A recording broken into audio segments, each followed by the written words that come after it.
Now you should be able to see my screen also. Yes, sir. Now I'm recording. Okay, great.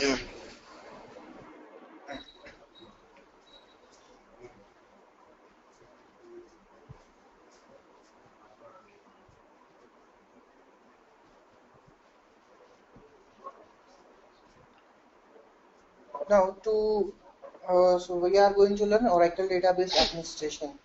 So what are the prerequisites for this? We should have a good knowledge on Unix part, and we should have knowledge on basic SQL statements, how to write SQL statement, how to write select statement basically. You need to know how to write select statement basically. So these are the two prerequisites, and again the Unix part is very important because nowadays all the database services are hosted on Unix platform. So you should have a good idea on Unix so that you can work on the database level as well as Unix level. So before starting the database, Oracle database, let me take you the basic things why Oracle have come up with this concept. Whatever the architecture is there, why Oracle has given this architecture. First, let's talk about our computer systems. This is my computer, and this is my storage.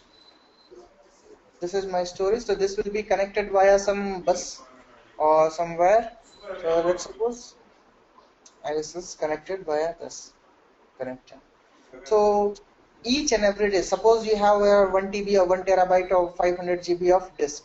Now when you say 1 TB or 1 terabyte of disk you have, each and every disk is having its controller which controls the input output.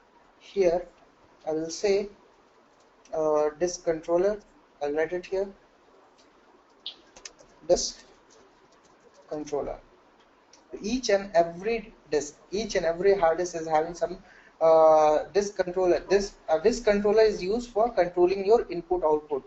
Where I'm writing something, I'm copying something into the pen drive or hard disk. So disk controller controls your input output, the amount of data which is being written or being read from the disk. So this is the task of your disk controller.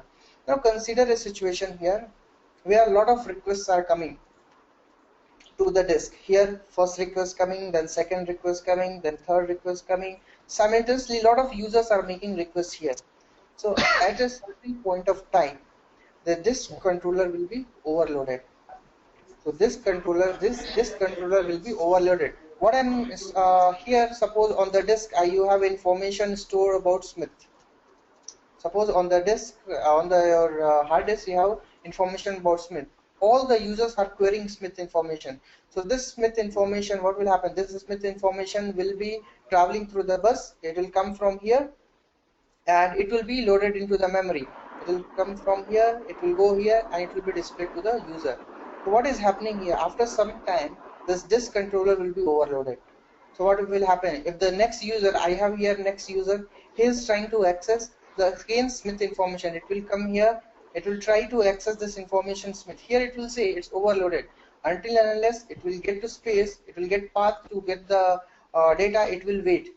So here again it will come, again it will get the data. So here your IO comes into the picture, means performance, because this user have to wait now. So here we say the term is your IO. IO means input output. Wait. This user is coming here requesting the Smith data. He is not able to find way. So he is need to wait so that it will get a way. Once it will get away, it will pull the information, again it will get. So whenever IO comes into the picture, your performance comes into the picture. Whenever we'll talk about IO, definitely performance will also come. So when there are a lot of IO, means lot of input outputs are happening, then that time performance will decrease. Here performance will decrease because a lot of input output is going on. Again and again, every user is storing the getting the information. Smith is reading from the disk, again getting it. So IO is happening more. Whenever IO is happening more, performance will be impact. There will be impact on performance. So now what Oracle did here? So Oracle came up with the concept here. What if this Smith information, if I put in the memory area, something called cache, in the memory area. So if someone requests this information, they don't need to perform input output. For example,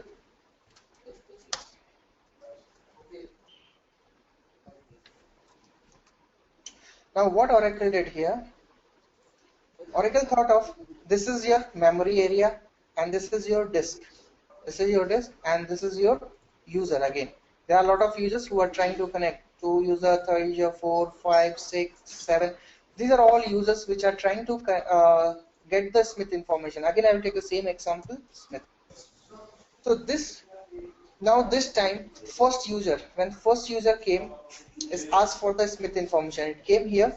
Then what happened? This information, it will drag it from here and it will pull this information. So what Oracle did this time, whenever first user is accessing the Smith information, they will put this information in the memory. It create a copy of this information and it will put in the memory area. Why it is used? Now the next time when the other user is requesting, suppose this is my second user, he is requesting the Smith information.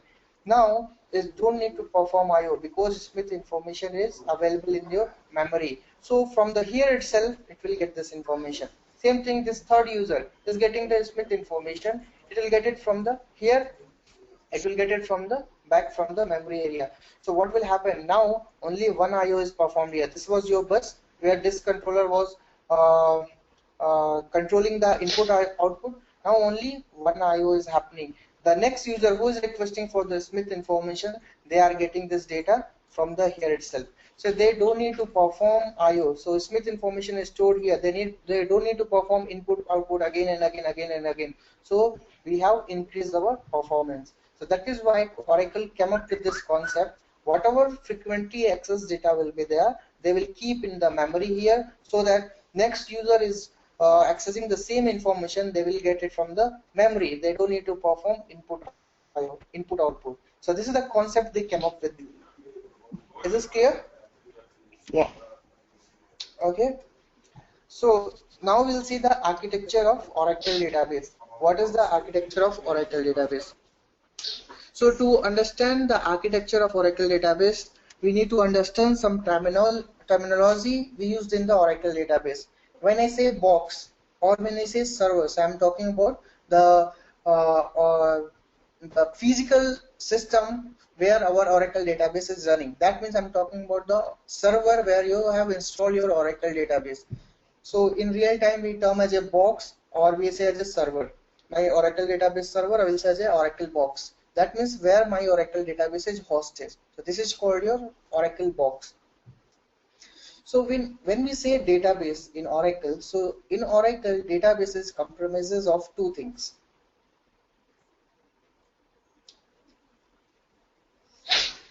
The first one we say as a instance, and then we say as a, here we say as a database. The database is nothing your physical files. Physical files. So there are two terms. When we say Oracle database server, that means I'm talking about instance plus database file. So that means our database Oracle DB equal to instance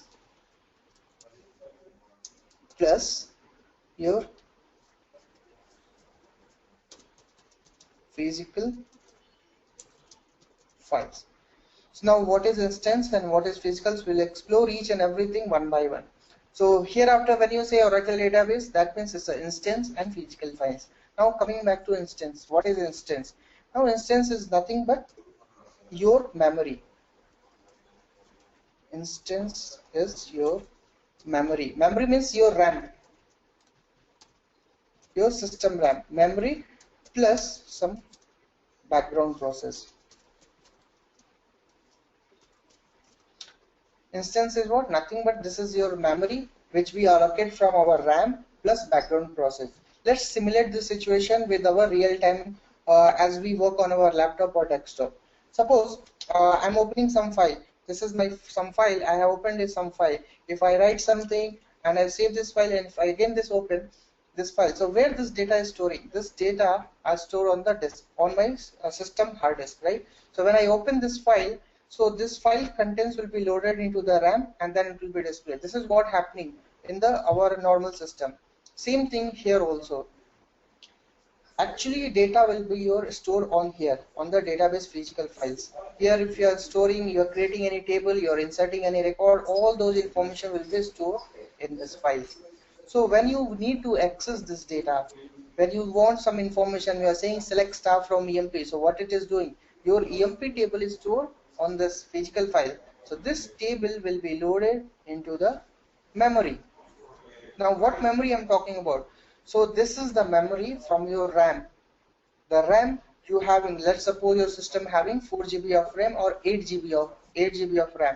So out of 8 GB, what I do, 4 GB I will allocate to my Oracle database. So this 4 GB will be allocated here. No other process can share this memory. Understand the difference between this memory allocation.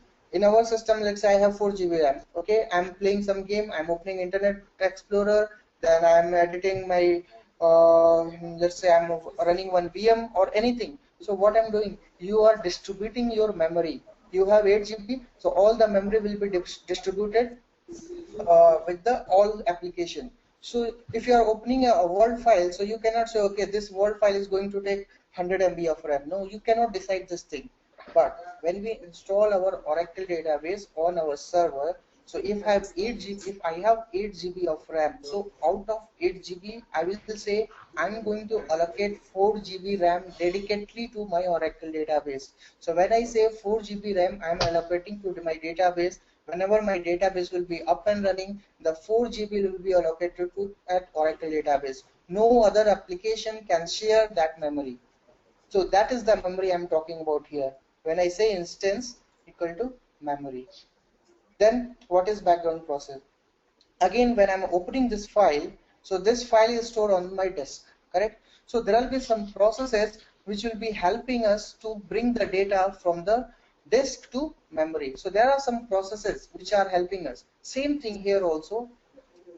When you are saying select star from EMP, and so what all things are there? So we need, there are some processes which are helping us to do all this task from here to here or from here to here. So which are these processes? Those processes are called as a background processes. So now, is this clear? Instance is what? The memory plus your background processes. What is your database here? It's a physical file where your database is stored. For example, if I show you physical file, this is my Oracle database is installed here on my Oracle server.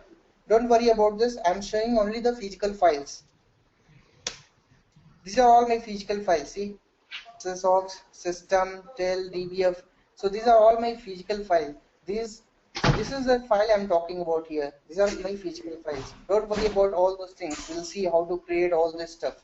I'm just showing all those things. So these are all my physical files. So inside this, my EMP table will be stored somewhere. We don't know. That we'll see it later how to check and how to do all this operation.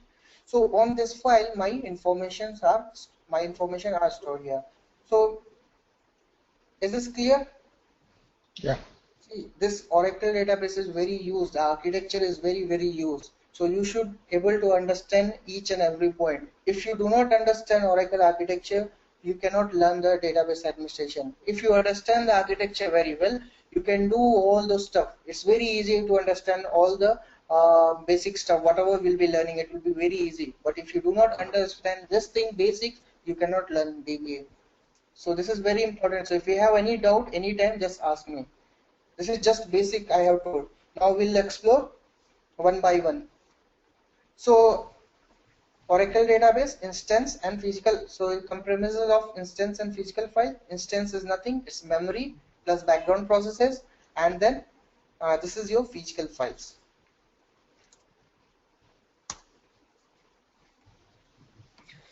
So if we talk about architecture of Oracle database, so there are three architecture. First is your memory architecture, then we have process architecture, and then we have storage architecture. So three types of architecture we need to learn: memory architecture, process architecture, and the storage architecture. So first we'll start with the memory architecture.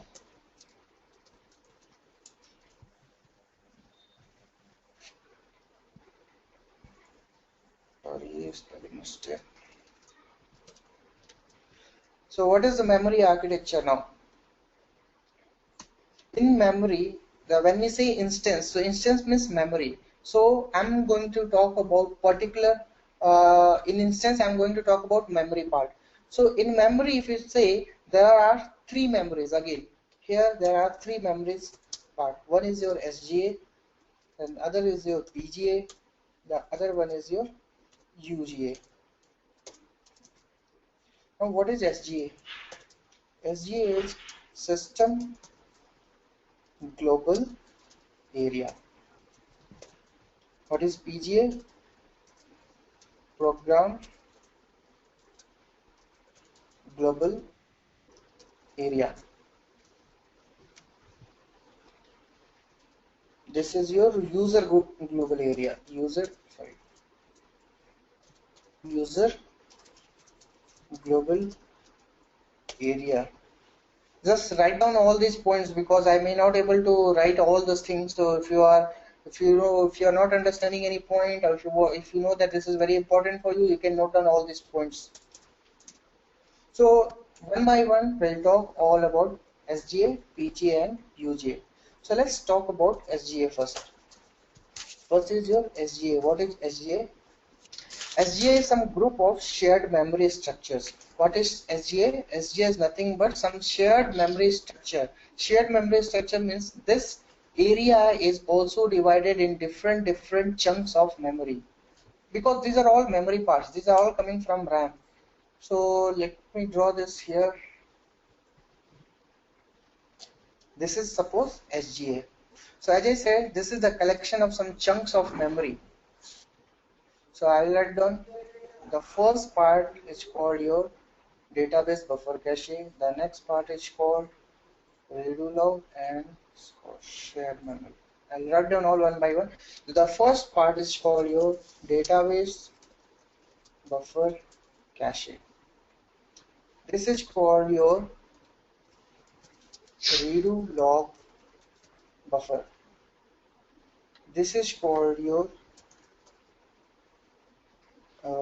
shared pool. So these are the three main components of SGA. And what it is, this is your SGA. Now solely we'll say as a, this is your SGA. So what is SGA? SGA is a comprises of this database buffer cache, redo log buffer and shared pool. Apart from this, we have some another memory structures also. For example, we have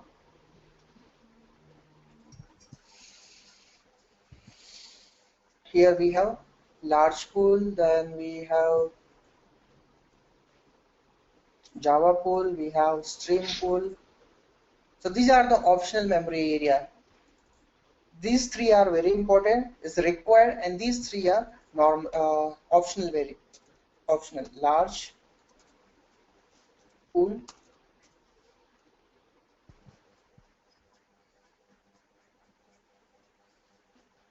then we have here Java pool. One by one we'll learn all. So just first understand what all components are there. Stream pool. So these are all components we have inside the SGA. So what is SGA? It's a group of shared memory structure. It contains what does it contain? It will store the data and the control information about your Oracle database. It will store your information when we say select star from EMP. So that from the disk EMP table will come and it will load in the SGA. Now we'll learn in which part it's going to load. That we are going to learn. So first one by one we'll see. First starting with database buffer cache. What is DBC now? Sometimes we see as a DBC, database buffer cache.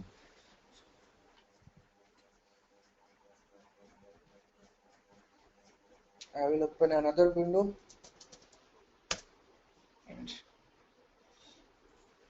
So now let's talk about database buffer cache. DBC, database buffer cache. So this is the memory area where your data will be the cached. This is your suppose DBC, and this is your disk. This is your disk where all your information is stored, like all your data, I mean physical files are stored here. Now when a user says select staff from EMP, or when they say select staff from department or anything, so what happens first here? It will check here this is the user who fired the query select staff from EMP. So this information will come from here, because EMP table will be stored in your disk. From the disk it will come here, it will load, it will pull this information in the database buffer cache, and then it will give it to the user. So now this information will be stored in your database buffer cache. And what is database buffer cache? Is a part of your SGA. So this information is stored in the database buffer cache. So whenever next user, I have another user also here. This user is also querying the same thing. Now this user is also querying the same thing. So it will try to find out whether this information is there or not. If this information is there in the same, it will get this information from the here. It will get this information from the here itself, from the database buffer cache. It don't need to perform one input output. So this is the use of your database buffer cache. It will hold the whatever recently queried information will be there, that will be stored in the database buffer cache. But it will be limited. You cannot store all your information in your database buffer cache, right? So suppose this user requested for some Smith information, this user requested for Ellen information, this user requested some another table. So what happens? This data buffer cache is composed of some blocks. This is in the form of some blocks. This is lot of blocks will be there. This full buffer cache is the form of some blocks. So the information will be written in the inside the blocks. So there are three types of blocks are there. The first type of block is for your we say as a state block, or we say as either we say as a buffer or we say as a block. So there are three states. First state is unused. Then we say as a free,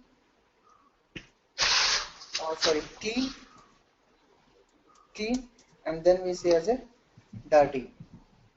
Unused. We say as a dirty. Unused. Sorry, USCD. Unused. We say as a unused buffer or unused block, then clean block or dirty block. This data buffer cache is comprises of these blocks. So these blocks are having three states: unused state, clean state, and dirty state. Or we say as a dirty blocks, clean block, or unused block.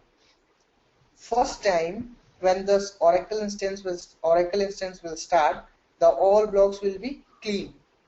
All blocks will be unused. There will be no data inside this block. The first time when the user said select staff from EMP, so it will fetch this information from here and it will put this information in the block. Suppose it's putting in the block. I have three blocks where I have stored all the information. So in this block EMP information is stored. Next time someone else queried, and again someone else queried for some other information, again it will be copied in some other blocks. So all these blocks are automatically full. So now, this is called your dirty buffers. When this blocks contains some information, so those blocks are called your dirty buffers. Now what is clean buffer?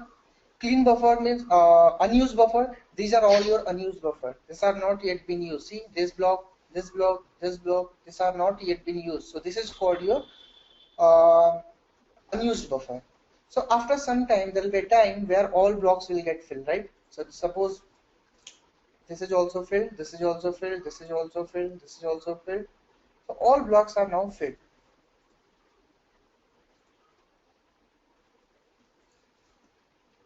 All blocks are filled now. Now what will happen? There is no space in right now. There is no space in database buffer cache. So how to get this information? If we don't have any space in database buffer cache, if the next user is querying the information, let's say this user is trying to get the information about Alan user or King. So it will come here, it will not find any information, it will come into the data files, and when it will come to the data files, it will pull this information, and here it will not find any space. There is no place to put this block. So what happens in this case? whatever modified buffers are there, that means modified buffer means we say the dirty buffers, that will be flushed to a data file. So all these modified buffers will be flushed back to our data files. So what is the data file? Data file is nothing but a physical files where we store all our information. So here, this is a physical file where we'll be storing all the information like EMP information, or have department or employees table information. All the data will go in physical file, and that physical file we say as some data files. We'll talk more about data file after the memory structure. So what is the point here I'm trying to tell? Once here the dirty blocks are filled, all the dirty blocks will be flushed into the data file, means a physical file. So this process is called your DB flush. This process is called your DB flush. DB flush means all your modified blocks, means dirty blocks will be flushed to a physical file. So this process is called your DB flush. And who does this process?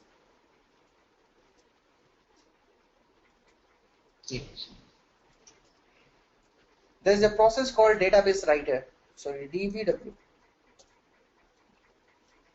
There is a process called database writer process. We'll talk more about this process when we'll see our process architecture. So this process flushes all the modified blocks from the database buffer cache to a physical files. Now once this database, these blocks will be flushed into the database, the state of these blocks will be clean. Clean means this block has been flushed into the data file. That means this block is available for the use. So next time when this guy is accessing the king information, so king information will come from here, and this is your clean buffer, so it will overwrite this data. It will put king information in the modified block. Next time, so this process keeps on going on. Next time again everything will be filled, DB flush will occur, all the modified all the dirty blocks will be flushed into your physical files, and again those blocks will be available for the override. Is this clear? Yeah. Okay. Now this is about your database buffer cache. Now again this in database buffer cache we configure pool. We configure something called pool. So what is pool? Pool is nothing. This is some collection of your buffer cache. There are some data blocks. You have a lot of buffers here, right? In buffers, I will put some collection here. In these four, I'll put in a buffer. These fulls I can put in a buffer. These two I can put in a different buffer. So what I'm doing, pooling means I'm creating a collection of some database buffer and I'm renaming as a pool. So what is the use of this pool? What is the use of this pool? First I'll say there are three types of pool. There are three types of. One is your default pool, other is your keep pool, and recycle pool. The other is your recycle pool. Now what is the use of these pools? Default pool, keep pool, and recycle pool. So suppose, as I said, whenever the space will be not there in your database buffer cache, DB flush will happen, and these things, whatever information will be stored here, it will be flushed into the physical files. Now consider a situation here. Smith information. This is the information which is accessed very frequently, and every user is accessing the Smith information from your data file. So what will happen here? Suppose Smith user is accessing, there's a green block is having the Smith information. Okay. Now after that, some other user is accessing some other information, and some other user is accessing some other information. All these blocks will be filled after some time, and the next time when everything is filled, let's suppose this block is also filled, and other blocks are also filled. Every blocks are filled, a DB flush will happen, and suppose all are filled with the green. Now when DB flush will happen, on these particular blocks, on these four blocks, I was having Smith information. Now when the DB flush will happen, again this block will be available for override. So suppose right now this is a situation where DB flush haven't happened, user is accessing Smith information, he will get it from the here. But as soon as the log flush will happen and the new data will come, it will be available for the override. So when override will happen, this information will also get override. Once this information is overridden here, now what will happen? If this user is trying to access Smith information, that is not available here. So again, he needs to pull this information from the physical files and need to put somewhere in this block. So again, he needs to do, and we know this information is very crucial. Every time we need this information. So what we do in this case, we create a pool.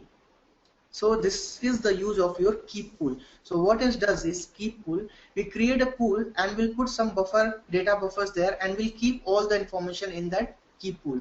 So I will put my Smith information in the keep pool, so that when the next time log flush will happen, this data will not override.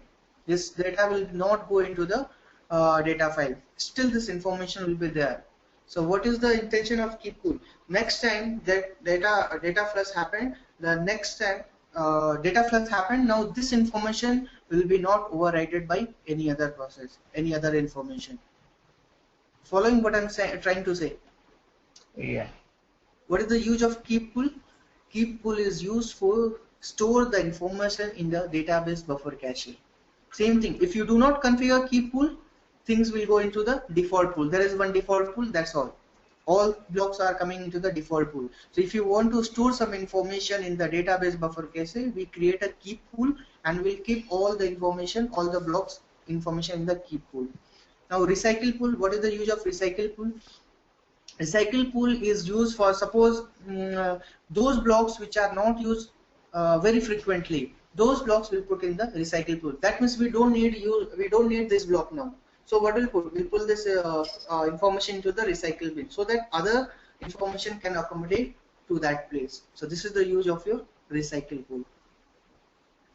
Is this clear about database buffer cache? Yeah. Any question, Charles and Raj? Come again now, the default pool, please. Default pool means if you are not configuring any pool here, by default it will be a default pool will be there by default. It's a default pool where when you are not configuring anything, all these things will things will come under a default pool. All these things will come under a default pool if you are not configuring any pool. So if you want to configure some pool here, if you want to enter, your intention is to save some information in the database buffer cache, at that time you will configure your keep pool also. Okay, Raj, any question? No, sir. No. Okay, so this was about your just one part. See, in the other side I had about database buffer cache. So this was just about database buffer cache. Now we'll see about redo log buffer.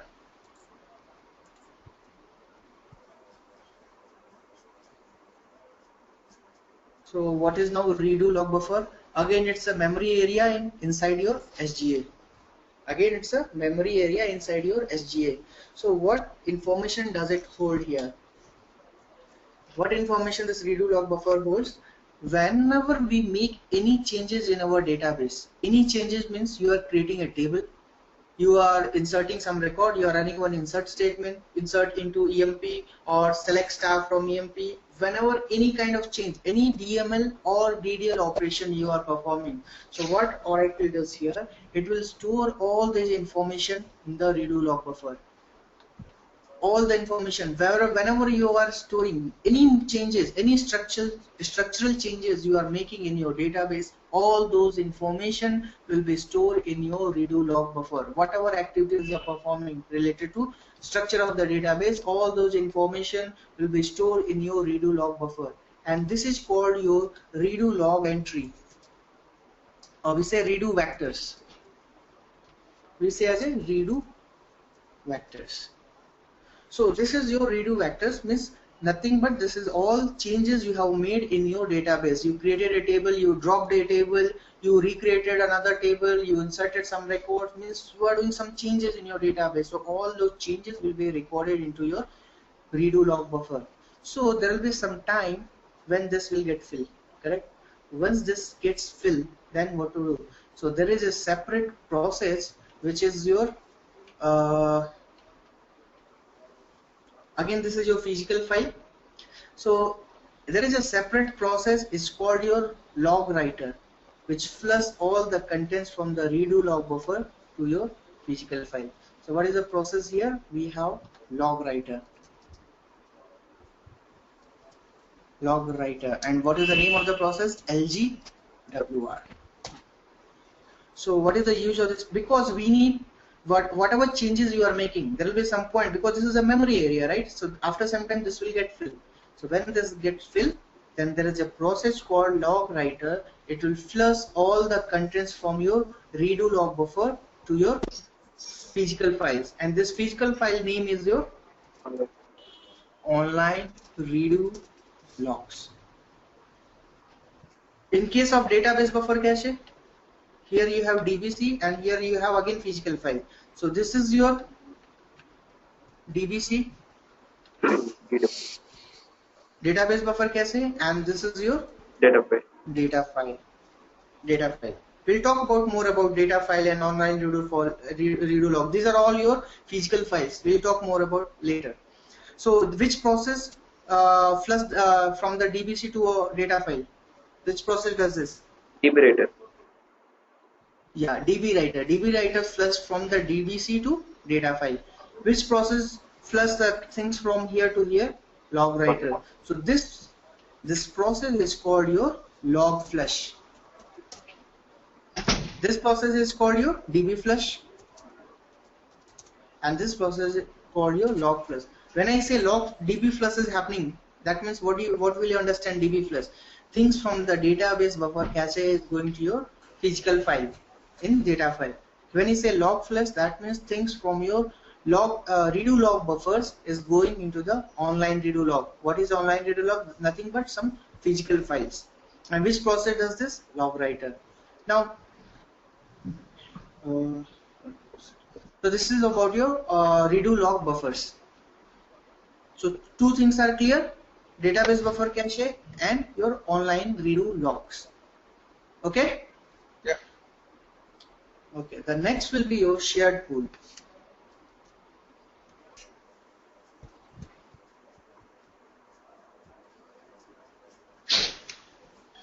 Okay. So this is my shared pool, and again this is my physical storage, my physical files where I have all my actual data. Now this portion is called your shared pool. Now what is the use of shared pool? Suppose a user is running a query, select star from EMP where ename equal to Smith. Okay. User is running this query, select star from EMP where ename equal to Smith. So what is happening in the background? How Oracle is processing this query? So when users run this query, there are 3 steps which are being executed. The first step is called your parsing. Second step is called your fetching. Sorry, fetching. Fetching. The third step is called your execution. Whenever you run a query, any kind of query in Oracle, as a SQL, what we do, we write a query. But as a DBA, you will know what is happening in the background, each and every details. Parsing. What is now parsing? The parsing means whenever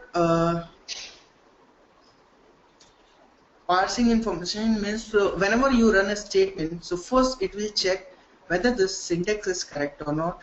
If the syntax is correct, then whether do we have a permission on this particular table.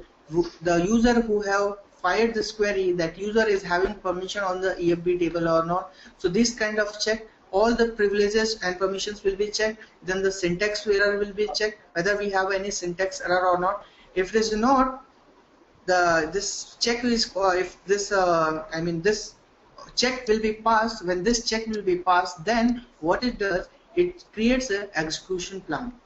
What it does? is create a execution plan. Execution plan. Now what is execution plan? Execution plans means, okay, suppose I'm staying at Kormangla. This is my place, and I need to go to the Silk Board. This is another place. Netra, this is just two places inside. I'm talking about these two places. Yeah. So now, from the Kormangla to Silk Board, if I need to go, there are multiple ways to go there. I can go taking the other route, I can go directly straight, I can go for the HSR layout, then I can go to the Silk Board. So there are a lot of ways. There are 3 ways to go there. Now, which is the optimal way? Which is the fastest way to approach there? Which will be the way which I'm taking, where will be the minimum cost? What will be the minimum cost? So this is the decided in this step. Same thing when we run a query here, what Oracle does here is create an execution plan. EXE, execution plan. So execution plan is there can be multiple ways to fetch this data from the table, from your data file, means from your physical file. So what Oracle does here, Oracle creates an execution plan. What will be the minimum cost to get this data from the physical files? There are multiple ways to get this data. So he will try to check what is the minimum cost to get this data. So this is called your execution plan. So this, it will, on all this together, this information is called your parsing, means parse statement. P-A-R-S-E-D, parsed information. So this information will be stored in your shared pool. So that, what is the use of this information? Let me complete this thing. So once parsing is done, then it will fetch the record from your table and then it will execute it.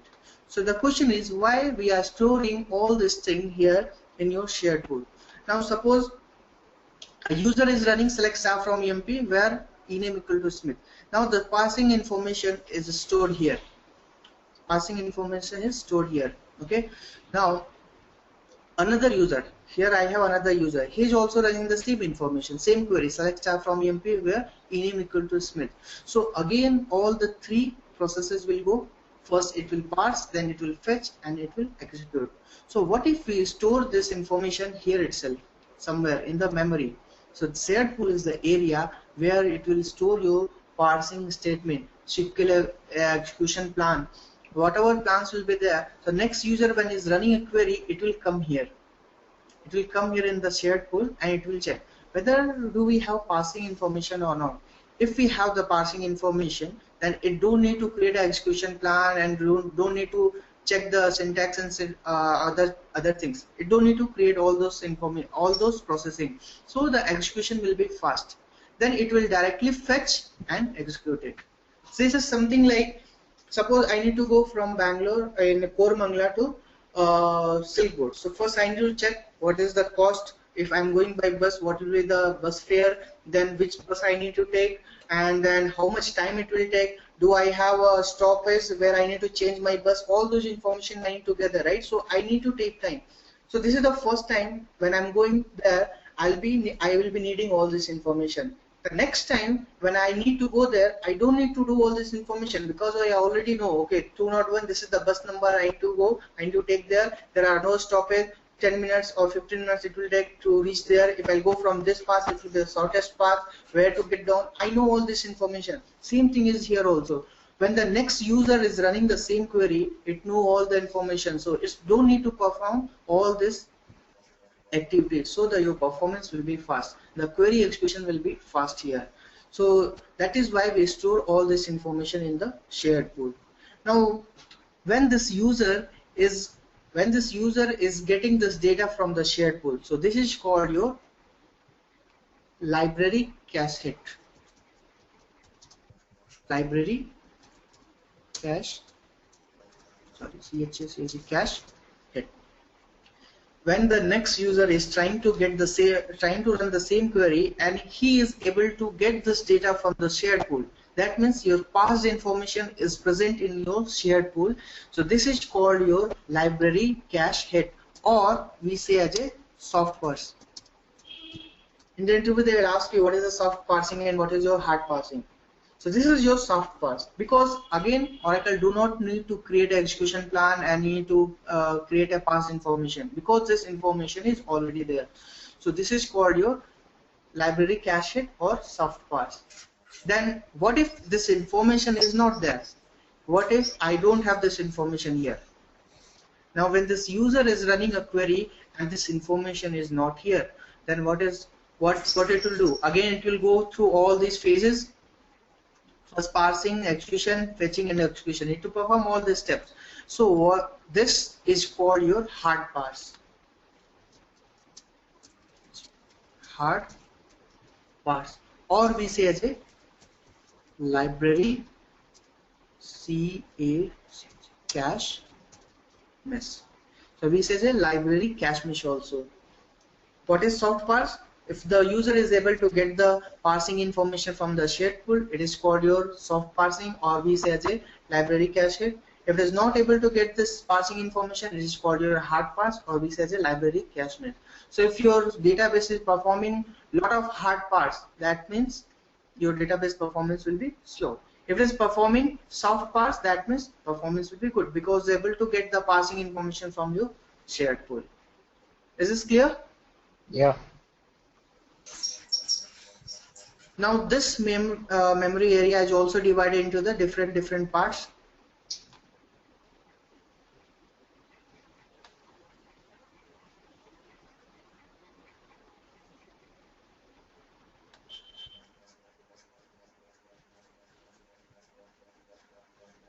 So this area is called your library cache, and this area is called your data dictionary cache. This area is called your result cache. Not cache, CA. Sorry for the spelling mistake, guys. It's CACHE. Here I also have made CHA. So it's CACHE. So result cache, and this area is called your what we have, result pool. Result pool. So again, this information is divided into the different chunks of memory pieces. Now library cache. What is library cache? So this is the place where exactly your parse SQL statement will be stored. Here, parse SQL statement will be stored. Then what else information we have here? It will be having your execution plan. Then if you are using PL SQL unit, if you know about PL SQL, then when we create a PL SQL units, your PL SQL compile units will be stored here. PL SQL compile units. Not this. Do you also study about this, Asu? No, actually this is the part of developer, so PL SQL is out of the scope. This is just basics I'm telling about. PL SQL compile units. When we create packages, procedures, so what we do, we compile it, right? So those information also will be stored here. So actually this is the place in shared pool. This is the place where all your information will be stored. Now what is data dictionary? Data dictionary will store all the information about views. You know what is views? Charles and Raj, you must be knowing what is view, right? Yes, sir. Yeah. Yeah. Netra, I will tell you view in the next SQL classes when we'll be taking. Then we'll talk about views. What is views? Sure. So all your dynamic, we have something called $v views here. We say as a dynamic views. These views we store to manage, use to manage our Oracle databases. So this all views will be stored in your data dictionary. We have views. All those views will be stored in the data dictionary. What is result cache? What information does it hold? It will store all your result sets. For example, I ran some SQL query. Whatever the result is there, it will store in the result cache. So that next time it will get the result from the result cache. And moreover, it will store all your PL SQL when you compile a PL SQL object, and when you compile a package, all those result sets will be stored here for the so that execution will be fast. It will get the result set from the here itself. You don't need to do any kind of other operation. From here itself, it will get the value. What is reserve pool? Whenever we need continuous blocks of memory, chunk of memory, then it is used. This is just was an optional area. We do not use this, but whenever we need some memory area, when we need a continuous memory area, continuous memory area means, see, again, these things are in the form of blocks only. When we say this library cache data, these are all blocks. All data blocks are there. We'll talk about blocks more after some time. These are all blocks. Everywhere this is blocks only. Here also we have blocks. Here also we have blocks. Here also we have blocks. So when we need continuous chunk of memory, that means continuous block, that time we use reserved pool. When we need a use memory, continuous memory for some operation, that time we use our reserved pool. Things will get clear when you'll go ahead. One by one we'll see how to use this, where it is going, then it will be more clear. So what is the use of reserved pool? Whenever we need continuous memory, chunk of memory, that time we use our reserved pool. So there are three things: database buffer cache, this is not this, CSCHC, database buffer cache, then redo log buffer, and then shared pool. So these are the three main components of SGA. Right now I'm talking about only memory structure. In memory structure I was talking about SGA. In SGA we have 6, and these 3 are very important. The main components: database buffer cache, then redo log buffer, and then shared pool. So we have talked about all the 3. Next is your large pool, then Java pool, and stream pool. These are all optional memory area which is used when we call them. For example, large pool. What is the use of large pool?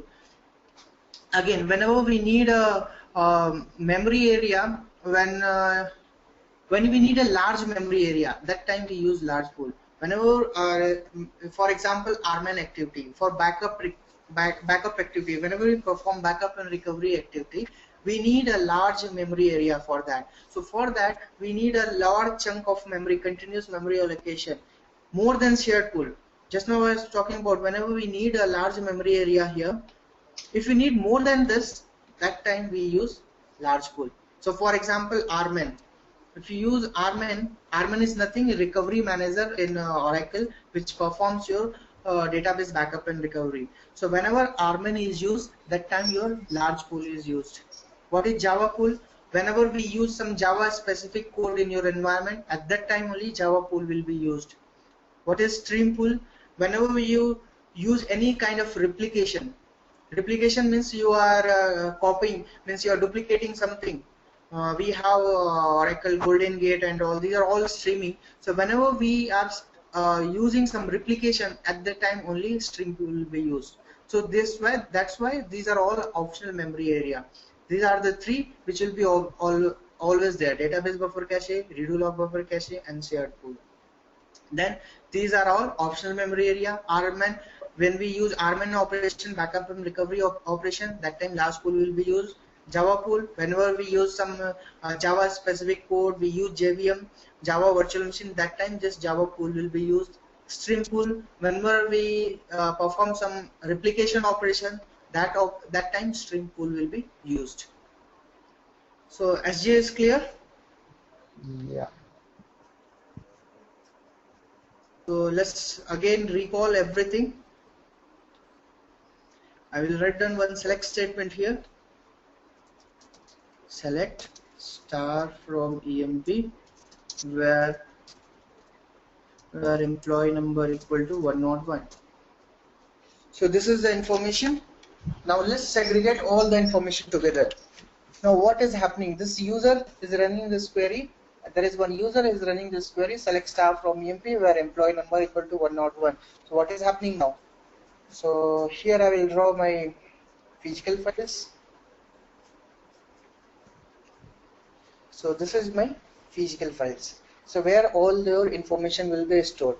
So first, just now suppose you have started your database buffer will be clean, all the blocks will be unused, there will be nothing will be there.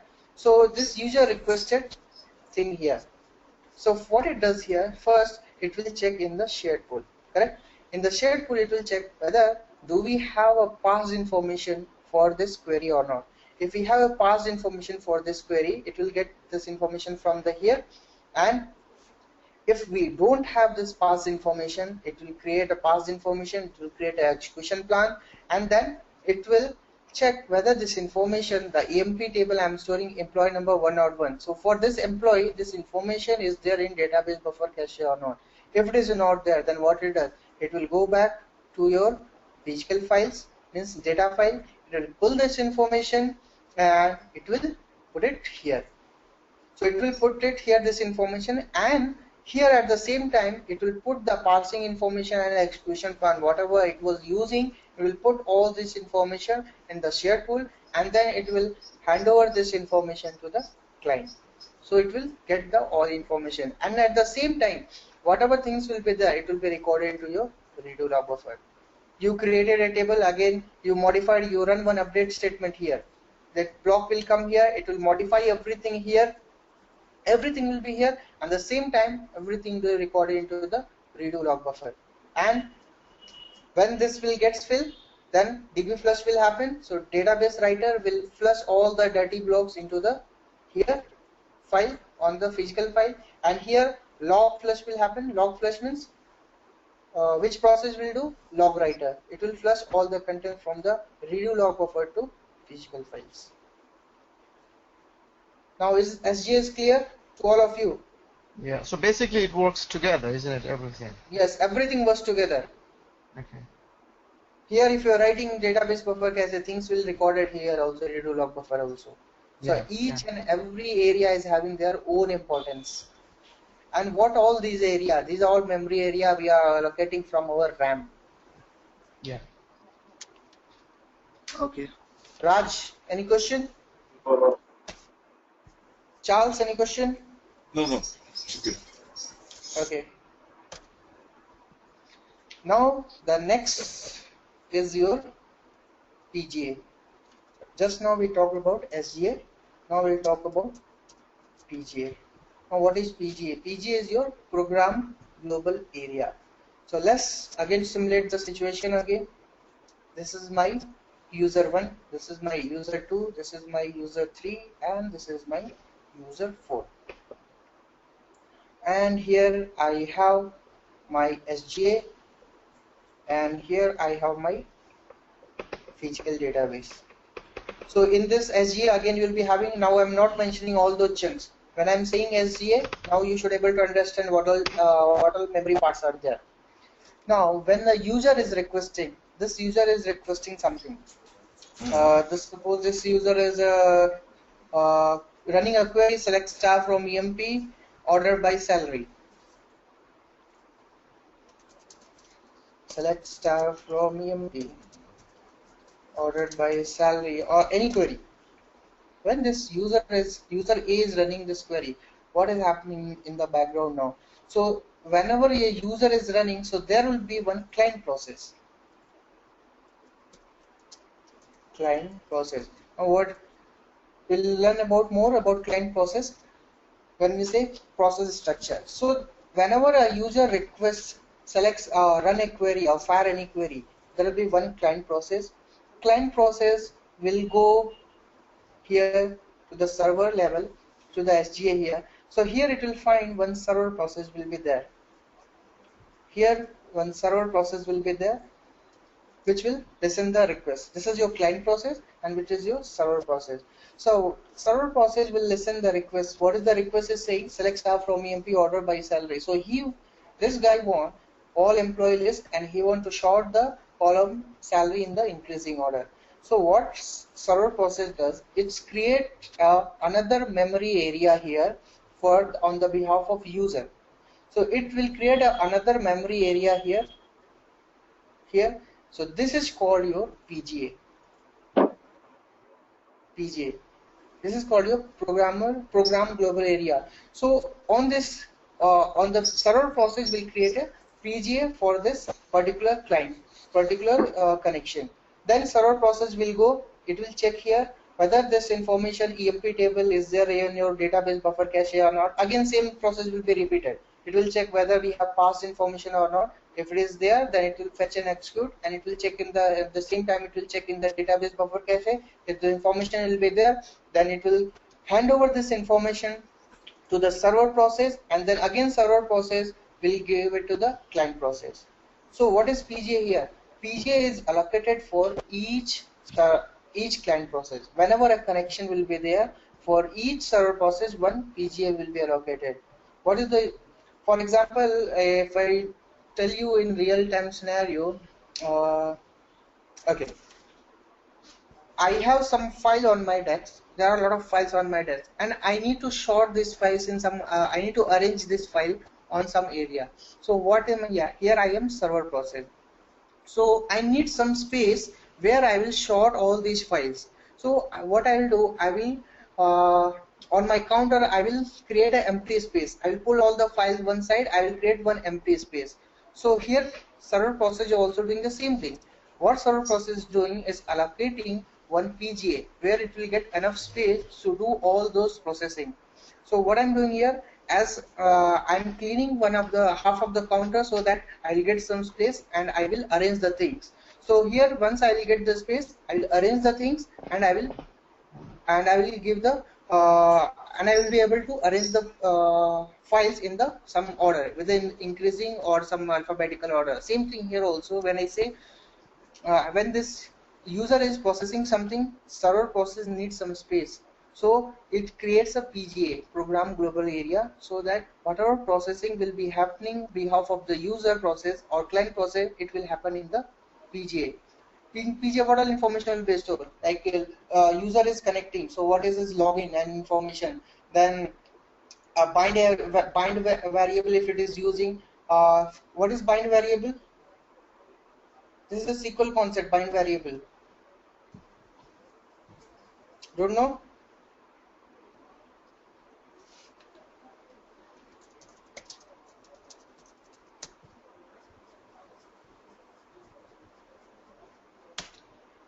Now see the concept of first bind variable. What is?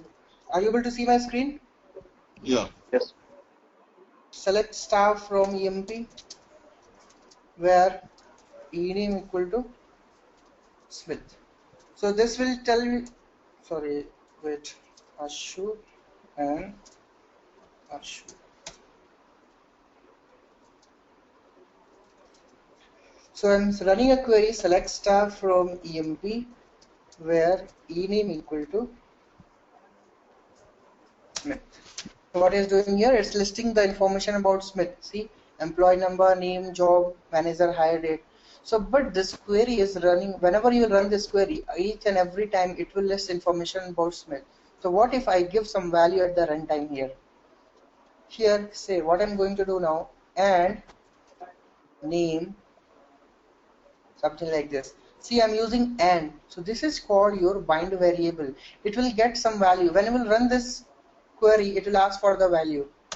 See, enter the value of name. So I'm giving this time King. So I'm getting information for King. Next time again run the query. It's asking for name. This time I'll give Smith. Now if you see here, I'm getting information for Smith now. Correct? So this is called your bind variable. So where this information will be stored. Now I'm running a query. So this information, how Oracle will come to know what is the value of name? I have given some value Smith, right? So this information will be stored in your PGA.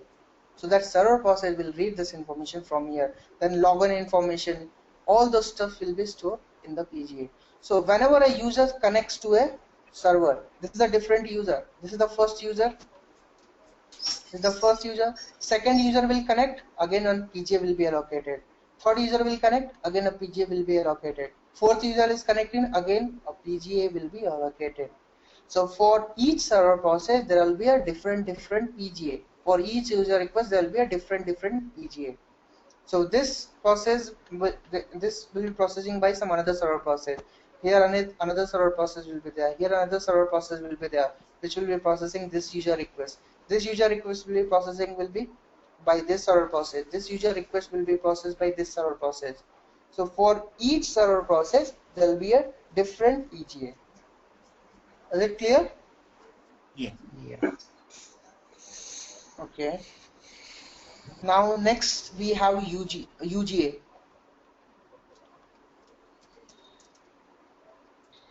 UGA actually resides in the PGA.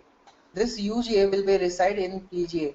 What is UGA? User global area. So this will be actually inside your PGA. So for each PGA, one UGA will be there. Here I have one UGA.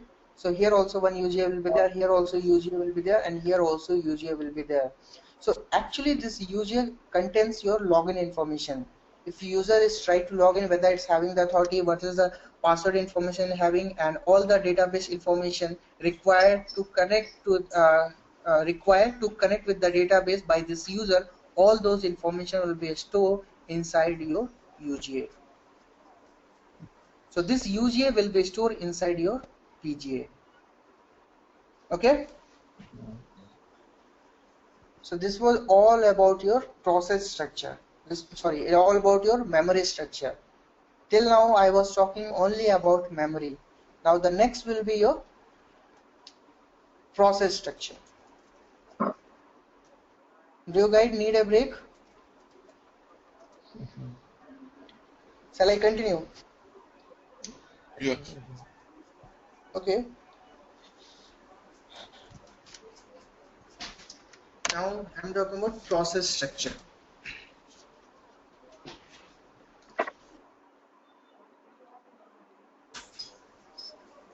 So if you talk about process structure, there are three types of processes. One is your client process, other one is your background process, then the third one is your server process. So there are three types of processes. One is client processes, background processes, and your server process. Now what is client process? So how do we connect with the Oracle? We install one client to our system. If we need to connect with the Oracle database, so what we do, we install one client. Client means you remember you guys are working on SQL developer. So what is that? That is your client.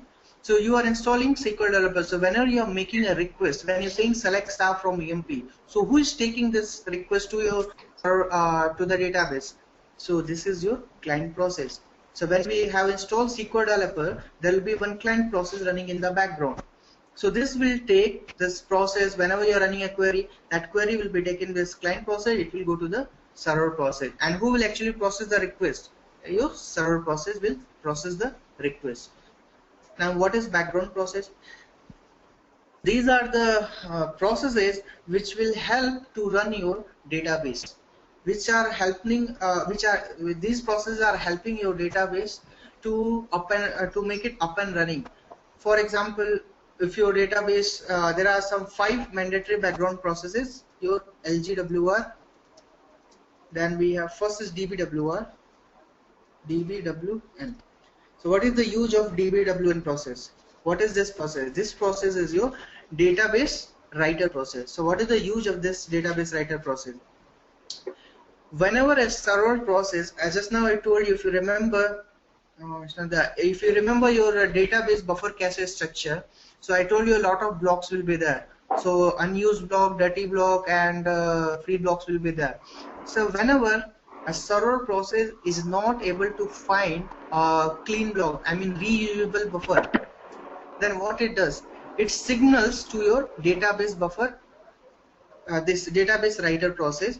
Okay, now you should start writing the dirty blocks, modified blocks to your data, because this is the process. It will not automatically write. Someone should trigger it. So who is going to trigger this? This is your server process. So what it does here, whenever user is giving a request, so client process will take that request. It will go to the server process. Server process will go into the database buffer cache. It will check whether the particular table or data is there in your buffer cache or not. If it is not there, it will go to the data file. It will fetch the contents from the data file, from physical file, and it will put in the database buffer cache.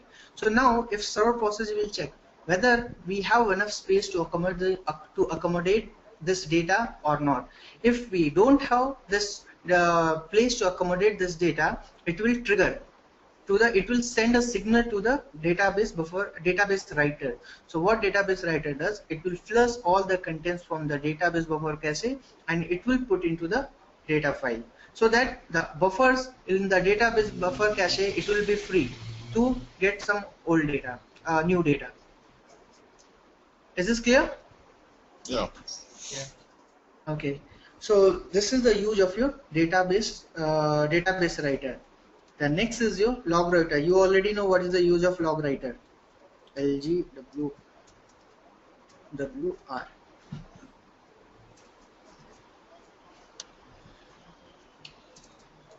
LGWR, this is called your log writer. Now what is the log writer? Now what is the use of log writers? It will make all the redo entries to the disk. Redo entry means whatever you have. What is the term I use there? Redo vectors, right? Redo vectors is nothing. Whatever changes you are making in your database, that will be recorded into the redo log buffer, right? From the redo log buffer, there will be some time. It will flush all those redo log buffers to your physical file. So where it flush all this data into the online redo logs, right? So this is the use of this process. Log writer, it will flush all the data from all your contents from your database buffer cache, not database, redo log buffer cache to online redo log. So now there are some situation when this, who is going to trigger, like for DBWN, this server process is triggering him, sending the signal. So what about LGWR? Who is going to trigger this? When it will write? On which situation it will flush the data from the redo log buffer to the online redo log? So there are some condition. The first condition, whenever a user commit, you know commit, right? What is a commit? Commit means you save your transaction. When you say commit, things will be saved. So whenever users say commit, whatever things will be there in your redo log buffer. Redo log buffer. Remember, when I say redo log buffer, it should click in your mind what I'm talking about.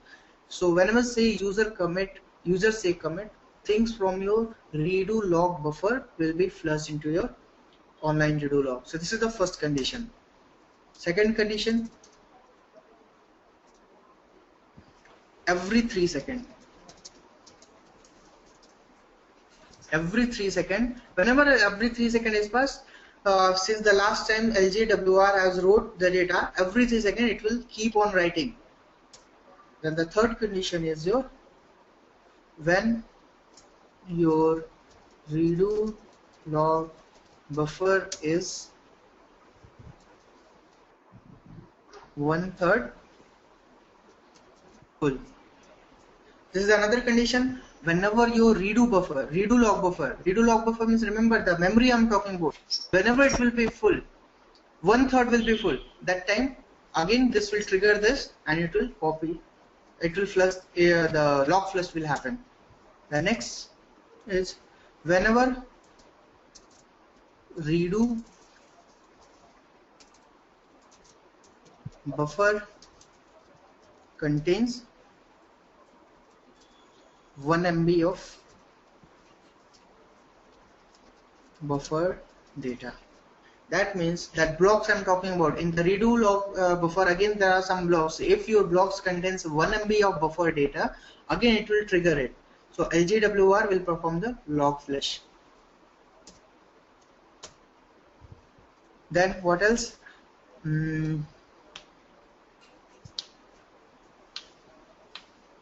We have one more situation. Whenever online, fifth condition is online redo log switch. Whenever online redo log switch will happen, don't worry about this statement. I will explain it later. But this is one of the conditions when it's right. When I will explain you the storage structure, then I will explain you what is online redo log switch. So these are the 5 conditions. In the interview they'll ask when this log flush happen, what are the 5 conditions, or what are the conditions when this log flush happens. So whenever user do commit, every 3 seconds, whenever your redo log buffer is 1/3 fill, or your redo log buffer contains 1 MB of buffer data, and whenever online redo logs which happen. So at this point of time, your log writer will be triggered. So this is your second process. The third process is your SMON process. This is called your system monitor. What is this? SMON is nothing, is your system monitor process. What is the use of this process? First is your instance recovery.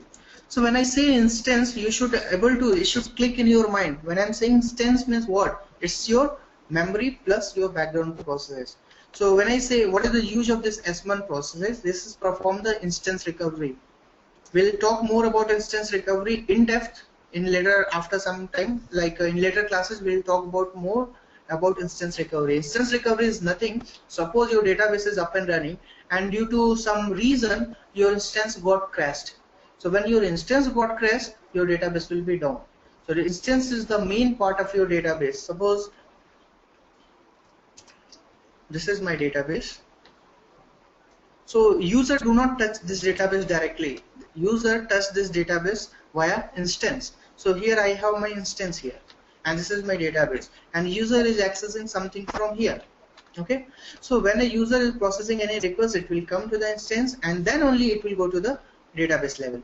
Here it will go. So what is this? If this gets corrupted, suppose due to any reason, power failure, suppose the server where you have hosted, the server got failed, or it got rebooted, or server got shut down due to any reasons. So if your server got shut down, obviously RAM will be not available. There will be no RAM. That means there is no instance. So that means there is no database. Database is also down. So in case of instance recovery, instance means because suppose some operation was going on in the SGA. This I have SGA, some operation was there. All of a sudden, someone did shut down your database, or your database instance got crashed. So things will be there inside this, on this, the different parts of the memory inside SGA, data will be there. So we need recovery for that. So SMON is a process which does recovery for us. We'll talk about in depth about instance recovery after a few classes. The second use of the SMON is to clear temporary segment.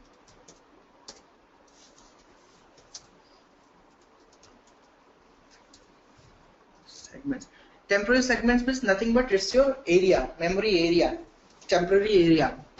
Suppose I was doing some operation and I was using some temporary space. Now I have disconnected my session. I don't need that temporary area, but still my data will be there. So which is the process? SMON will take care of that. It will automatically clear the temporary area which I was using. So this is the main two tasks of your SMON process. Next process is your PMON process. These are all very mandatory processes. If any of these processes are down, your database will crash. Your database will go down. So these are the mandatory background process. That's why we say as a mandatory background processes. If these processes are killed manually, your database will go down. Then what is PMON? And this monitors all the processes.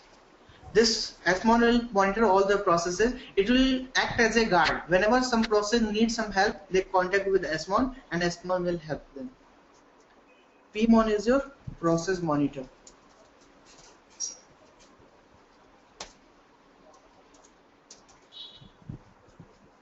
Now what is PMON? Suppose I connected I connected with one database. I'm a user. I connected with database. Now I was doing some operation. I was running a lot of select statement. I was using order by clause and lot of select statement I was using. So when I'm connecting to my database, so I'm using my database resources. Now due to some reason, my connection got lost. Okay. I disconnected my session. I directly shut down my database. Now that connection is not available to the database. So this is the process which will take care of those things. Whatever resources I was using to whatever resources I was using to my database, it will free that resource. Because when I'm using on that particular resource, when I'm connecting to the database, I'm using that resource. So when I'm disconnected, or due to any reason I got disconnected from the database, so P1 process will take care of those things. It will clear the memory area, whatever memory I was using in the database, and whatever resources I was using, it will free that resources so that other processes also can use this. So this is the use of your P1 process. And the last one we have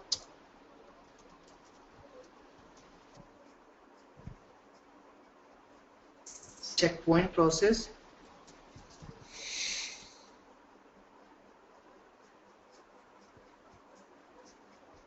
Checkpoint process we'll talk later, because we'll talk now you'll get confused because we haven't learned the concept of we haven't seen the data structure, so storage structure. So we'll learn this fifth process later after the storage structure. So right now 5 mandatory processes are there. One is your DB writer. What is the use of DB writer? It writes the contents from the database buffer cache to your data file.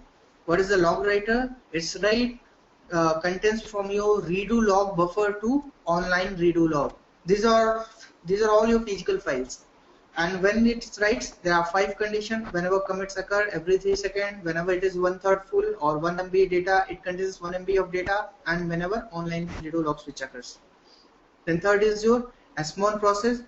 SMON is your system monitor. Is use the instance recovery.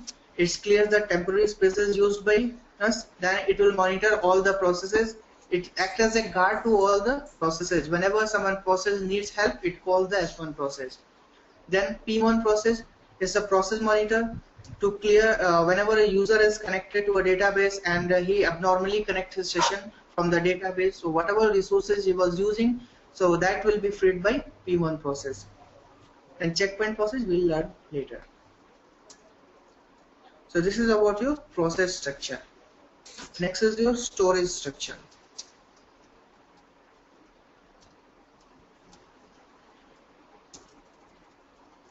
Now what is storage structure here? So again, storage is divided into the 2 parts. One is physical storage and logical. First is your physical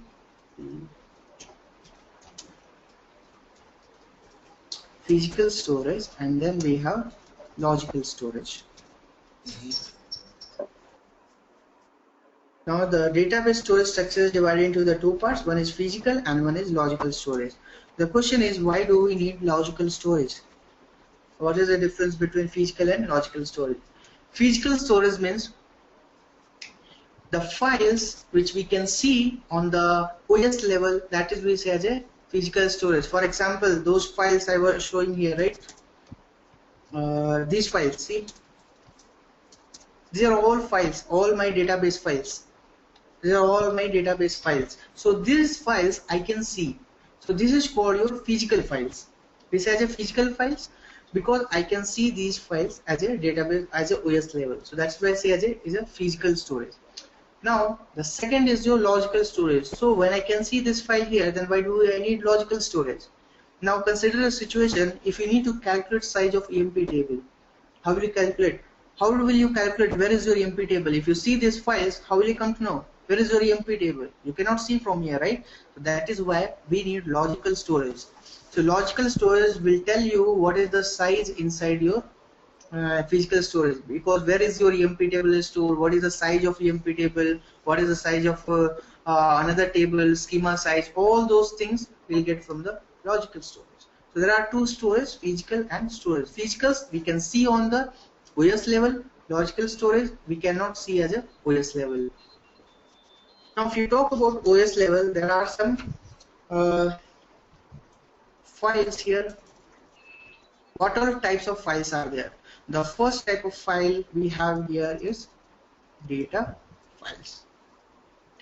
So just now I was talking about, and like just 1 hour back I was talking about data files. So this is the file where your actual data will be stored.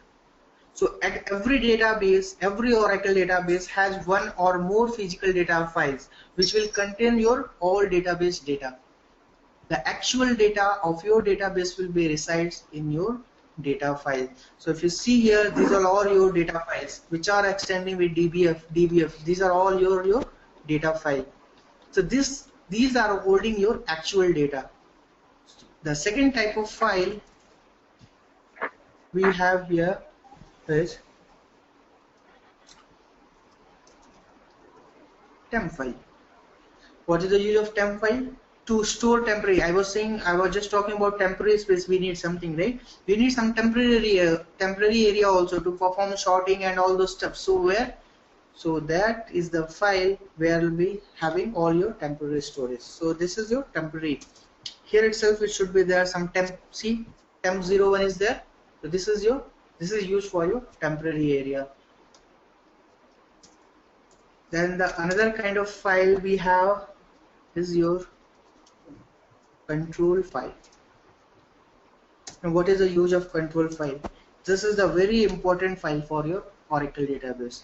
Oracle, what does it store here? It will store your DB name, then it will store the timestamp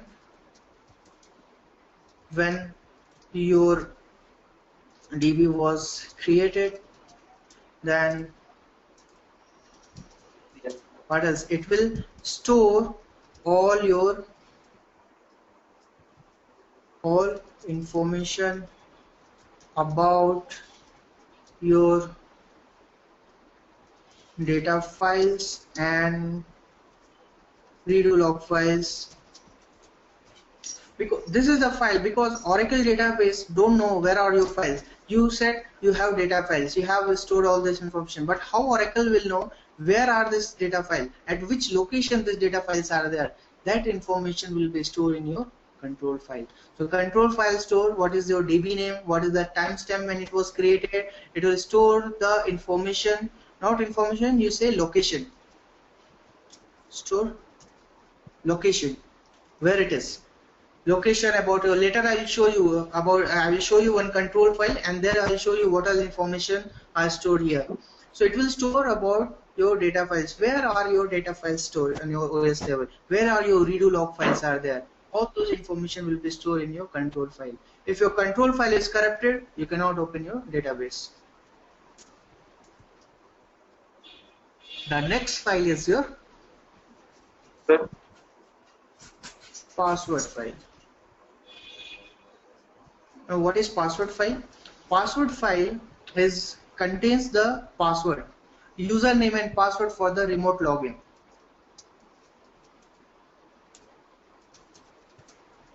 User's entry will be recorded here.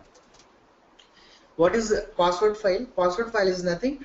Whenever a user try to connect remotely to a database and he wants to log in as a admin user. So when we say admin user, that means he wants to log in as a sysDBA privilege.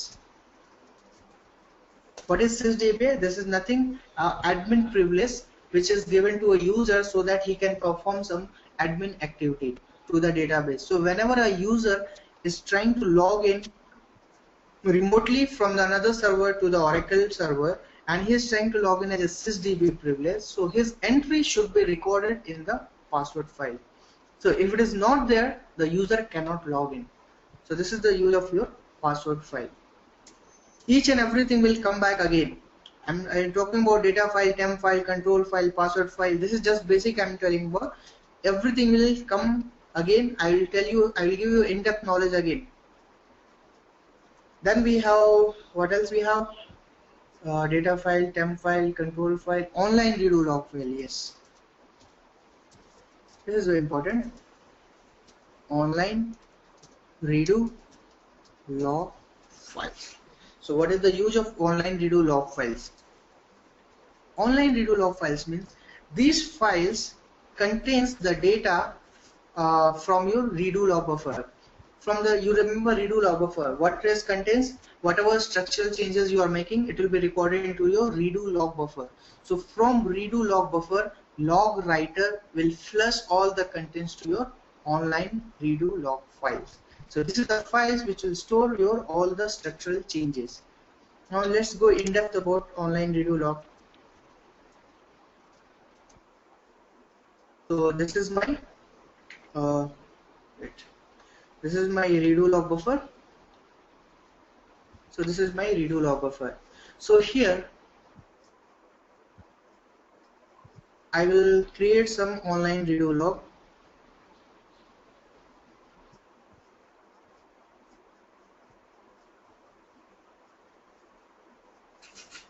Online redo log group 1, group 2, and group 3.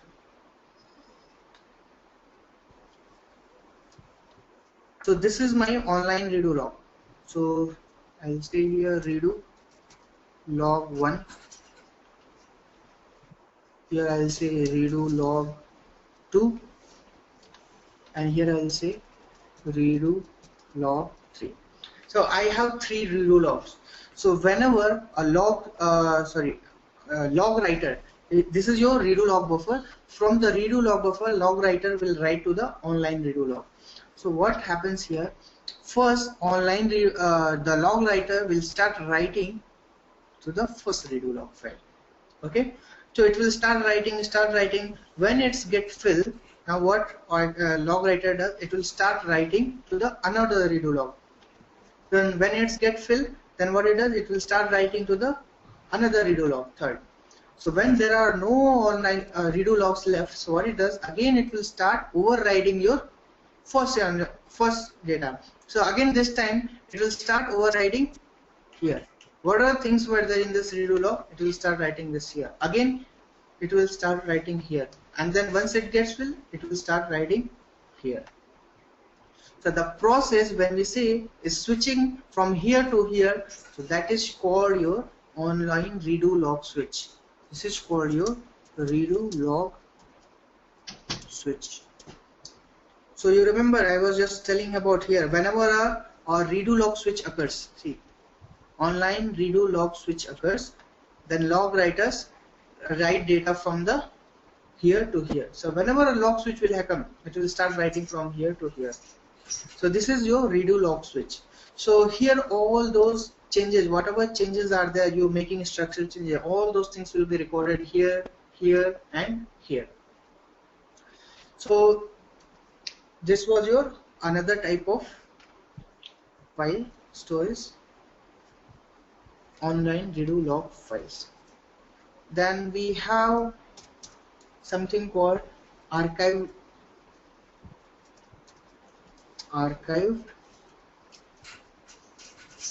redo log files also. Now what is the use of archived redo log files? Same example here I will tell.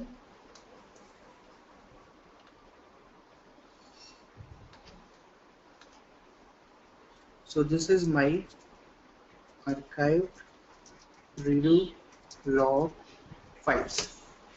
Now what is the use of archived redo log files? When a redo log, suppose my database is writing this log writer is writing something here. Here is writing all data and is full. Once it is full, it will start writing in this. So it will start writing in this.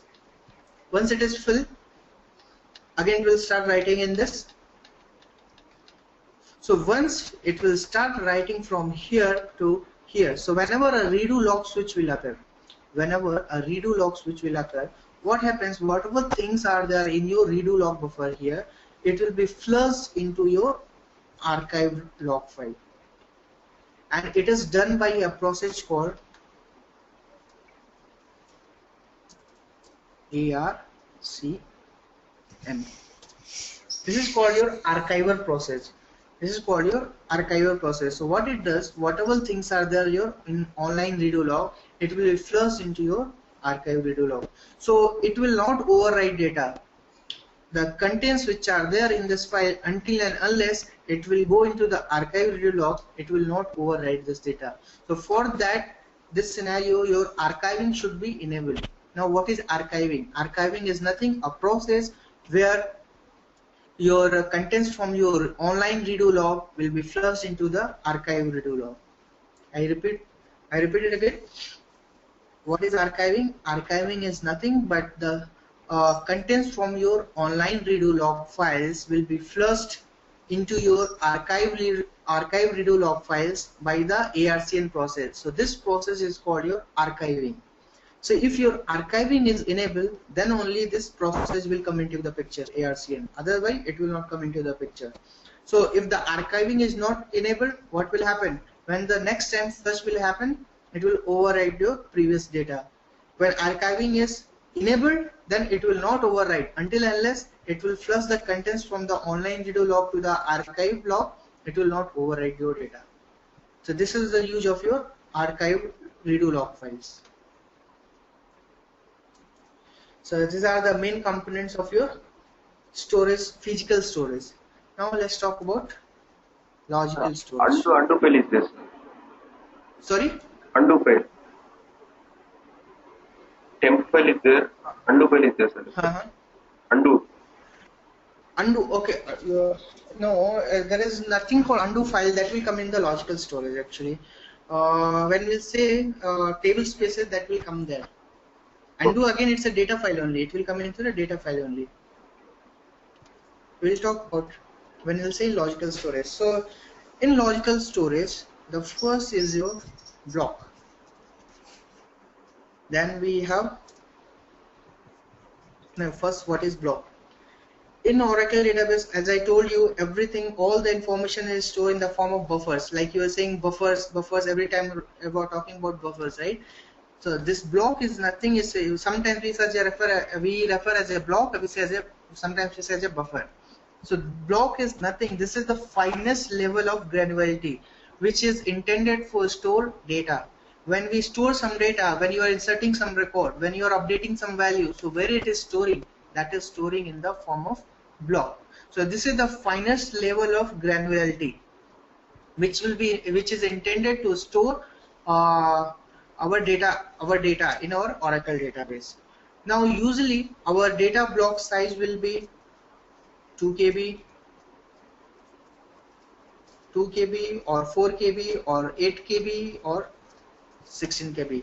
You'll find your database block size in this. What is the block size of your data? That means if you are storing one information and the information size is 8 KB, and if you are using 8 KB block, so it will occupy one block. If you want to check, I'll show you here what is the block size.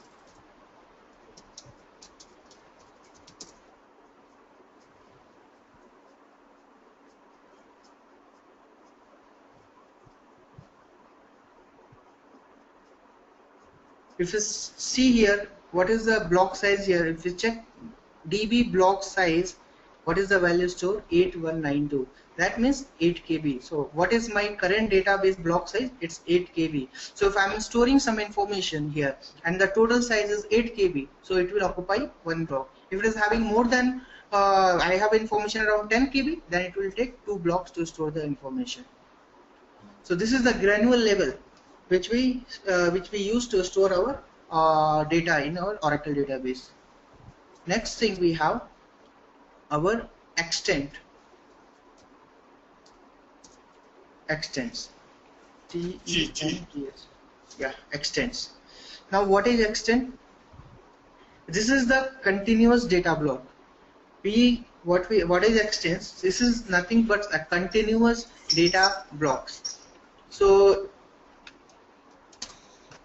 this is my data block, and what is the size of this block? Let's say I have 8 KB. Sorry, 8 KB. So this is my one block. So if this block size is 8 KB, so the extent is allocated 1, 2, 3, 4. I will keep one block here. I will keep one more block.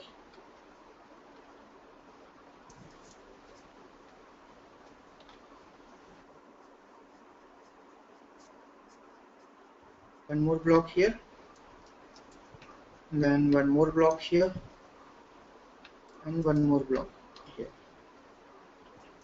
So this together, if I say from here to here, is called your one extent.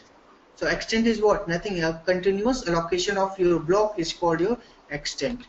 So this will be called your as a extent.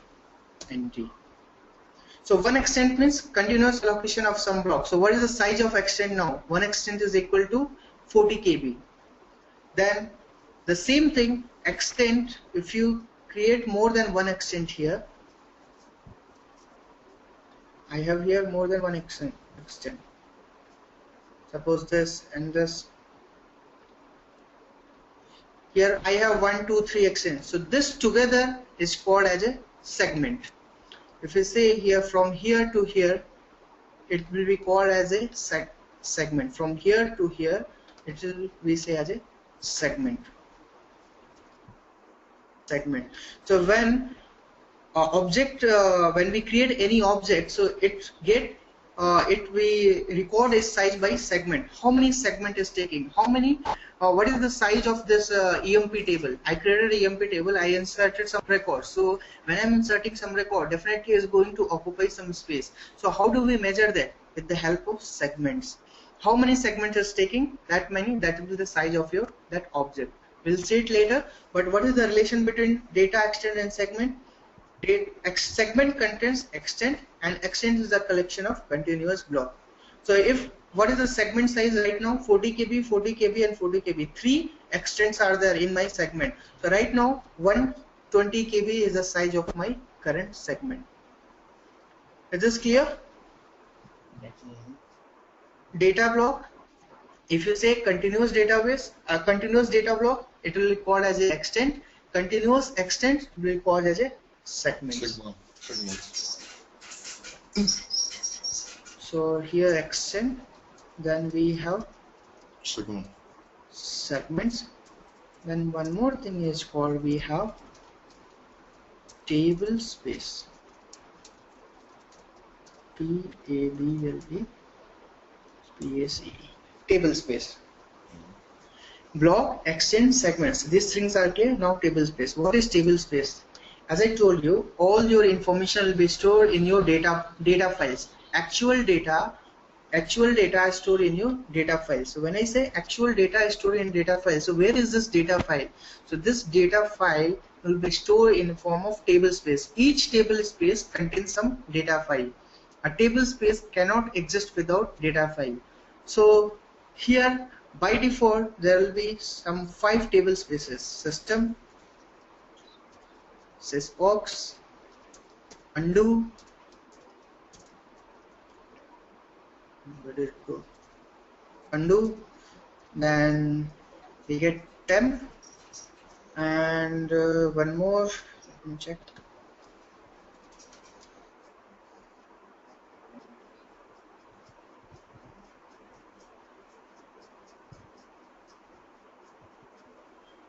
The socks, undo, users. Yes, users. So when we install our Oracle database, by default these 5 table space will be created logically. You cannot see this table space as a OS level, because what is this? This is your logical structure. So system table space will contain one data file. So what will the data file name here? You will see here system 01.dbf. You will see this here. So if you need to check any object means what? When you are creating any table or views or indexes, these are all your objects. If you are creating any object, that will be stored here, right? So if you need to check what is the size, you will go as a table level, table space level, and will query it. So if you check here, you can see here system 01dbf is there. So this is as a OS level. So that means this is a physical file. As a logical level, we have a system table space. Same thing here, sysox we have. So we have sysox 01.dbf will be there. If you check, sysox is there. So this will be related to your sysox table. Then we have undo. So we will be having something table space name undo tbs1 is there, right? So here we have undo tbs. Same thing for temp, will be having some physical file where it is temp here. Temp is here. I have here temp. Then users 01 will be there somewhere. Yeah, here users 01. So users 1 is there. So these are all your as a physical level, like physical storage, and this is called your logical storage. So this cannot exist without this. Hence, I have a table space. A table space cannot exist without your data file. So each and every table space will be having at least one data file. This, suppose you have users table space and you are running out of space here. So what you will do, you will add one more data file. So what will happen? The automatically users table space will be increased, storage will be increased. So our table space contains one or more data file. So these are the by default. This is the interview question. They may ask you what all default table spaces will be there when you create your databases. So these were the 5 databases will be there: system, sysox, undo. Actually the name will be like this: undo TBS1. By default name will be undo TBS1. Then we'll be having temp, and then we'll be having users. There is one more table space will be created, examples. So this is again depends on the installation. When you do the installation, tomorrow we'll see the installation. So I'll show you. There is a one option. When we'll check that option, this table space will be created, and one more data file will be created here. Examples 01.dbf. So this is your optional. If you'll check the option name is sample schema. So if you check the sample schema, it will create the example table space also. So, and the data file name will be examples 01.dbf. So these things you cannot see as a OS level, but these things you can see as a OS level. So let me show you the other files also. Here, can you see the control file here? It's written control01.ctl. So this is your control file. It will be having your information about your redo log. Where are your redo logs? What is the name of database? What is the current state of your database? All the information will be here in the control file.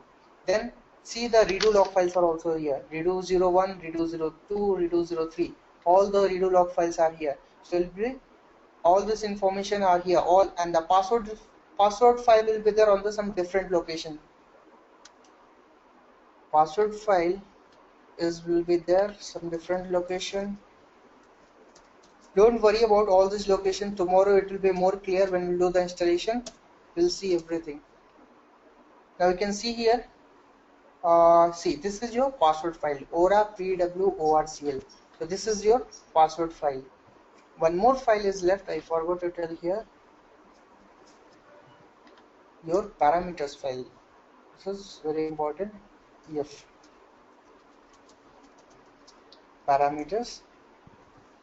Parameter files. So this is your P file or SP file. Now what is parameter file? Parameter files is nothing.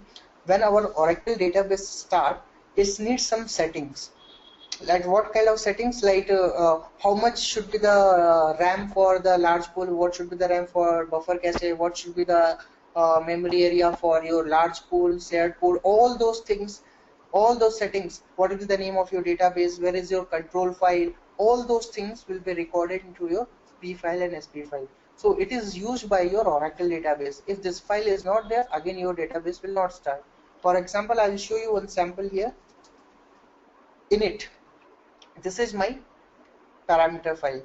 Or init some VARSHEL somewhere will be there. Or okay, it's not there, I guess. Okay, I will show you this sample. Init. This is my parameter file. Don't worry about this naming convention and all. Everything will be clear when you will do it from yourself. Now if you see here, see DB buffer cache size I have defined here. So this is going to be a size, Java pool size, large pool size. Then we have something called DB block size. What is the DB block size? 8192. What is the name of the DB prod? Then all other information. What is the undo table space? Undo TBS1. So these are all information needed by Oracle whenever Oracle database start. Where is the location of control file? I will tell it here. Control file.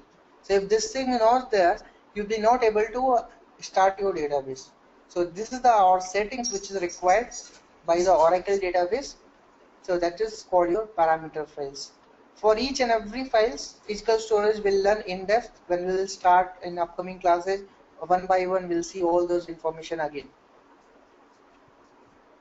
So this was all about your database storage structure. Any question till now? I know this is complicated, but you should understand.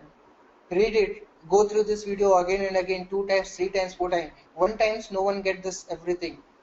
Now you have heard it, you will get, right now it's clear, but after some time it will be like only you will get 50% of this. So again watch this video, again and again watch this video, then only it will be clear. First time if you try to understand Oracle architecture, it's very difficult. So again and again go through this.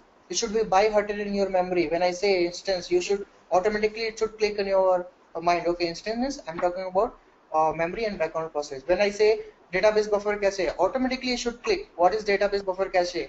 Where it will store all the cached copy from the data files. It will keep the record. It will put in the database buffer cache. When I say redo log buffer, it should click in your mind within seconds. Then once it is clear, all other processes are very easy. Trust me. There is no, there are some concepts. There are no much concept actually. You need to just learn the command. That's all. But this is the very important part, architecture. If this is clear, the DBA steps will go very smooth. So tomorrow we'll be doing the installation, Oracle database installation on the Linux platform. So I hope your machines are ready, right? Charles, for you it's ready, I know. What about Raj? Okay, sir. Is it ready? Karthik gave you, I think, DBA VM, right? Yes, sir. Yes, sir. Okay, good. So first what I will do, I will show you the installation, how to perform a Oracle installation on your Linux platform. So follow the same steps and then you do it on your system and do this installation 2-3 times. So that it will be, you will never forget the installation, because most of the DBA, they don't know the installation. Because when you work in a project, what will happen there? Project will be already up and running. So already database will be installed. So you will never get chance to install Oracle database. So you should do practice here itself. So install 1 time, 2 times, 3 times until things get clear. Why you are doing this? How to do this? What is the next step for this? Until this things get clear, do it again and again. So you will be having one Oracle box like this I have here, or this is my Oracle VM where I have installed my database. So you will also get the same thing like this. So what you do here, before starting the installation, take a backup of this somewhere. Before starting, take a dump, whatever dump you have, take a backup of that. So that something goes wrong here while installation, delete it, copy it from your backup, again start the VM and practice it. Are you guys getting my point, what I'm trying to say? Yes. Suppose you have downloaded this VM, okay, and you started the VM and you don't have backup for this, and you started working here, and due to any reason, because you are right now doing practice, due to any reason this VM got corrupt. Now what will happen? Again you need to download it, right? You don't have backup. So before working on this, take a backup of everything.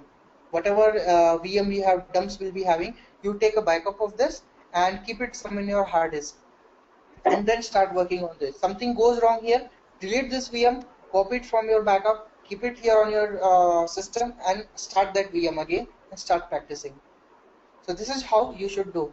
So tomorrow I will show you how to perform Oracle installation on the Linux platform, and this is very important. You should know, and more things will get clear, like what is parameter file. I will show you where I'm giving, what is Oracle home, Oracle base, everything I will tell you tomorrow now. Okay. Any questions So, for today? when can I get the recording? Recorded session, Raj. Yeah. I will send it now. We need. You will upload the session, right? Okay, sir. I will upload now. So where will you upload this? I will ask Karthik, sir. Sorry? Karthik, sir, will upload, sir, this video. Okay, Karthik will upload you. Okay, so Netra and Charles, you will once it is the video is uploaded, you will get a link to download the video. All right. I have your mail ID. Yeah, you have got my email ID. Okay, great. So I have your mail ID. I will share with the guy, and so you will get a link from Tek Classes. The name will be like Tek Classes, something like Tek Classes. Okay, cool. Tek Classes. You will get a mail from here, Tek Classes, or maybe some other. So you can download this video from there. Absolutely. Okay. Thank you. So please make your system ready, and tomorrow we'll be doing the installation. So, any questions for now? So go now, go home and practice whatever we have learned. Practice it again. Whatever things we have learned, go through this. Things should be very clear in your mind. Yeah. Okay, so we'll wind up for the day here. Okay, great. Thank you. Okay, thank you. Sir, tomorrow at what time, sir, class? Same time, 2 o'clock. Okay. And from the next weekend, we'll try to put this class little early, because 2 o'clock we will put our whole day will be stuck here. So maybe That's we'll put correct, somewhere yeah. by 12 or maybe 10, but 10 will be a little early for. How soon can you can come, Netra, in the morning? How early you can attend? I can make it about. Sunday is fine. Sunday we can do early, because Saturday is I will be a bit late, because Friday night I'm always like out or something. So make it 8 o'clock on Sunday. 8. No, It you is tell fine. me your time. At what time you can attend? It all depends on your time, because we need to add 4.5 hours. So if you can attend early morning 7 o'clock, so we'll add. Yeah, is it fine? Can you attend early morning 7? I don't think I can make it 7 really. I'm like a late night. So can you make it 8 o'clock or something? Yeah, that would be Okay, great. so if it will be 8 o'clock, that means 12:30 here. Yeah, that should be fine. I'm all right. Yeah, 8 Okay. o'clock is fine for So me. guys, next weekend our class will be at 12:30 afternoon, Saturday and Sunday. So that by 2 and 2:30 we'll finish our class, so we'll get time in the evening. Yeah, fantastic. That can Okay. be done. Yeah, Okay. great. So tomorrow same timing 2. Next weekend Okay. it will be at 12:30. Brilliant. Okay. Yeah. Thanks. Thanks a Okay. lot. Thank you. Bye. Okay, bye.